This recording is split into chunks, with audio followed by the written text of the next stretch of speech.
The Shinrin forest was ancient. Sunlight struggled to reach the forest floor. Twisted branches clawed at the sky. Legends whispered of shadows within. Few dared to enter. Deep within the forest lay a clearing. A badminton court stood there. It was old and overgrown. The net hung tattered. The court was silent. It was waiting. The air grew heavy as one approached. A chill ran down the spine. This was not a place for games. It was a place of fear. It was a place of whispers. The court was known as Kuroba no Kokoro, the court of the raven's heart. It was said to be cursed. Rahul was a badminton prodigy. He craved challenges. He sought out the unknown. The rumors of Kuroba no Kokoro called to him. He felt an irresistible pull. He ventured into the Shinrin forest. The sunlight vanished. The shadows deepened. Still, he pressed on. He was driven by destiny. He was a moth to a flame. He found the clearing. The air grew cold. He felt a presence. He saw the court. It was more menacing than he imagined, but he felt no fear. He felt only fascination. Rahul stepped onto the court. The air crackled. He felt a surge of energy. He opened his bag. He took out his racket. He felt strangely at home. On the court lay a shuttlecock. It was old and faded. It seemed to pulse with an inner light. Rahul reached out to touch it. A jolt ran up his arm. He had to know more. He had to play. The shuttlecock called to him. Its feathers seemed to whisper. He picked it up. He felt a strange connection. Rahul felt a presence join him.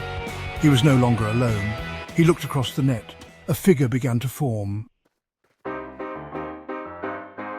The figure solidified. It was another player. His face was hidden in the shadows. He was tall and gaunt.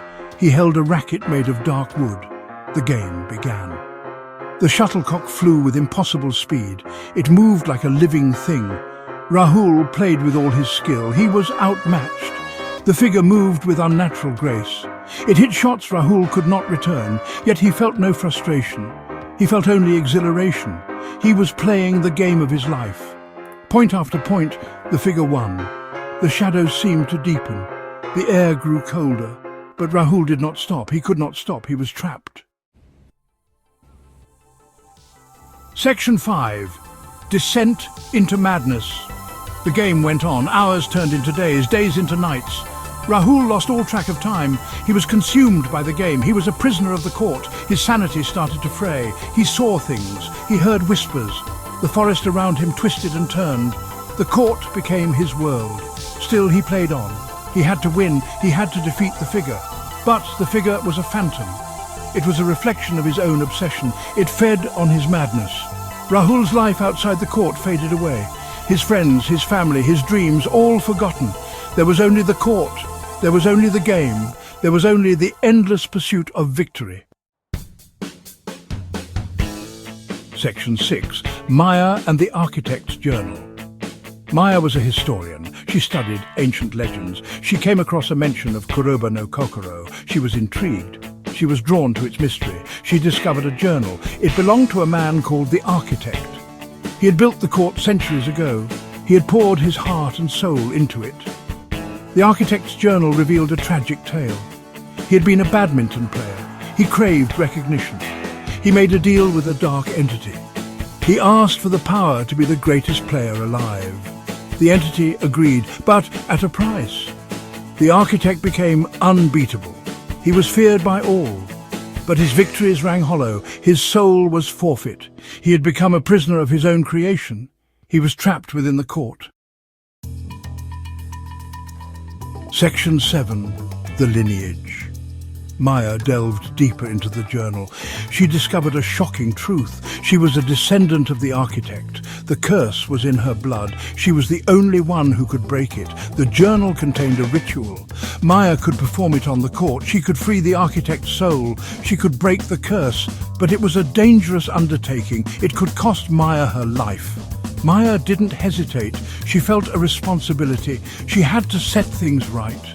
She traveled to the Shinrin forest. She found the court. She saw Rahul. He was a shell of his former self. Maya knew what she had to do. Section 8. The Breaking of the Curse. Maya stepped onto the court. The air crackled around her. She felt the dark energy. It was oppressive. It was suffocating. But she stood firm. She began the ritual. She read aloud from the journal. The court started to tremble. The shadows writhed.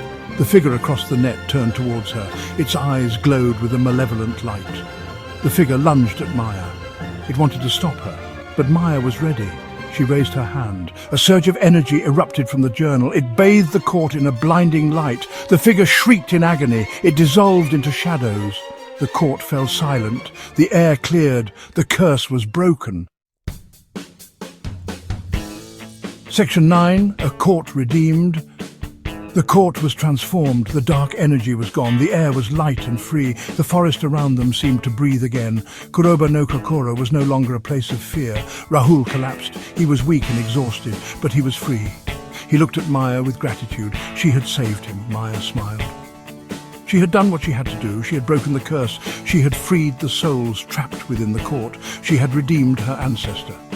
Rahul and Maya left the court together. They walked hand in hand. They were bound by their shared experience. They were the new guardians of Kuroba no Kokoro.